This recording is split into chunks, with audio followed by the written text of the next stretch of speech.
સમગ્ર ગુજરાત આગ વરસાવતી ગરમીની ચપેટમાં આવ્યું છે। રવિવારે 44.8 ડિગ્રી સાથે અમદાવાદ અગનભઠ્ઠીમાં ફેરવાયું।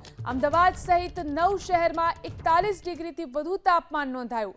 અમદાવાદ ઉપરાંત અમરેલીમાં 44.5 ડિગ્રી, તો રાજકોટમાં 44.4 ડિગ્રી, ગાંધીનગરમાં 44.2 ડિગ્રી, તો ભુજમાં 43.8 ડિગ્રી, વડોદરામાં 43 ડિગ્રી અને ડીસામાં 42.8 ડિગ્રી, તો સુરતમાં 41.6 ડિગ્રી તાપમાન નોંધાયું।